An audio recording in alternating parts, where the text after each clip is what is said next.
സ്വാഗതം.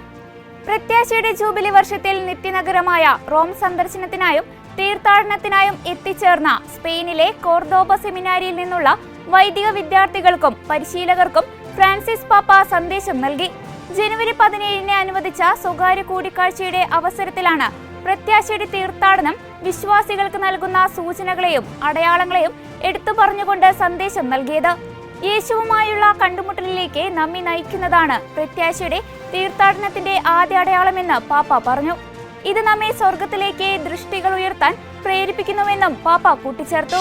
ഇസ്രായേലും ഹമാസും ഉണ്ടാക്കിയ വെടിനിർത്തൽ കരാർ തികച്ചും അത്യാവശ്യമായ കാര്യമായിരുന്നുവെന്ന് ജെറുസലേമിലെ ലാറ്റിൻ പാത്രിയാർക്കീസ് കർദിനാൾ പിയർ ബാറ്റിസ്റ്റ പിസബെല്ല കരാറിന് ശേഷം ഭക്ഷണം, ആരോഗ്യം, വിദ്യാഭ്യാസ ആവശ്യങ്ങൾ എന്നിവയിൽ അടിയന്തര ശ്രദ്ധ നൽകണമെന്ന് അദ്ദേഹം വത്തിക്കാൻ ന്യൂസിന് നൽകിയ അഭിമുഖത്തിൽ പറഞ്ഞു.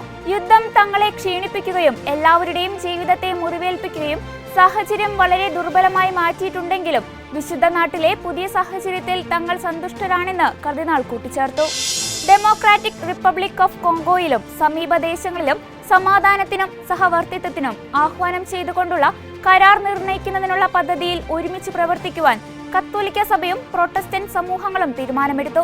കോങ്കോയിലെ ദേശീയ മെത്രാൻ സമിതിയും ചർച്ച് ഓഫ് ക്രൈസ്റ്റ് പ്രൊട്ടസ്റ്റന്റ് സമൂഹവും ചേർന്നുകൊണ്ട് കോങ്കോയിലും സമീപ പ്രദേശമായ തടാക മേഖലകളിലും സമാധാനം ഉറപ്പുവരുത്തുന്നതിന് 2025 ജൂബിലി വർഷത്തിലാണ് വിവിധ പദ്ധതികൾ തയ്യാറാക്കുന്നത്. കഴിഞ്ഞ ദിവസം ആട്, കോഴി, മുയൽ തുടങ്ങിയ വളർത്തുമൃഗങ്ങളാൽ നിറഞ്ഞതായിരുന്നു സെന്റ് പീറ്റേഴ്സ് സ്ക്വയർ. ജനുവരി 17-ന് വിശുദ്ധ ആന്റണിയുടെ തിരുനാൾ ദിനത്തോടനുബന്ധിച്ച് വളർത്തുമൃഗങ്ങളെ ആശീർവദിക്കുന്ന ചടങ്ങിൽ പങ്കെടുക്കാനാണ് കർഷകർ തങ്ങളുടെ പ്രിയമൃഗങ്ങളുമായി എത്തിയത്. സെന്റ് പീറ്റേഴ്സ് ബസിലിക്കയിലെ ആർച്ച് പ്രീസ്റ്റ് കർദിനാൾ മൗറോ ഗാംബെറ്റി വളർത്തുമൃഗങ്ങൾക്ക് ആശീർവാദം നൽകി. ഈ വർഷത്തെ തിരുനാളിൽ പങ്കെടുത്ത വളർത്തുമൃഗങ്ങളുടെ ഉടമകളെ കർദിനാൾ ഗാംബെറ്റി വ്യക്തിപരമായി അഭിവാദ്യം ചെയ്തു. തുടർന്ന് ദൈവത്തിന്റെ സൃഷ്ടികളോടുള്ള അവരുടെ കരുതലിനെ അദ്ദേഹം നന്ദി അറിയിക്കുകയും ചെയ്തു.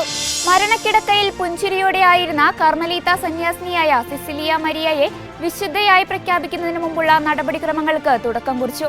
2016-ലാണ് സിസ്റ്റർ ക്യാൻസർ ബാധിച്ച് മരണപ്പെട്ടത്. ഫെബ്രുവരി 23 ഞായറാഴ്ച രാവിലെ 9 മണിക്ക് നടക്കുന്ന വിശുദ്ധ കുർബാനയിലും നാമകരണ നടപടികളുടെ ഉദ്ഘാടന ചടങ്ങിലും പങ്കെടുക്കാൻ വിശ്വാസികളോട് ആർച്ച് ബിഷപ്പ് സെർജിയോ ആഹ്വാനം ചെയ്തു. അന്തിമ നാളുകളിൽ സാന്താഫെ അതിരൂപതയിൽ സ്ഥിതി ചെയ്യുന്ന കാർമൽ മഠത്തിലാണ് സിസ്റ്റർ സിസിലിയ താമസിച്ചിരുന്നത്. ഇതോടെ ചർച്ച് അപ്ഡേറ്റ്സ് പൂർണ്ണമാകുന്നു. നന്ദി.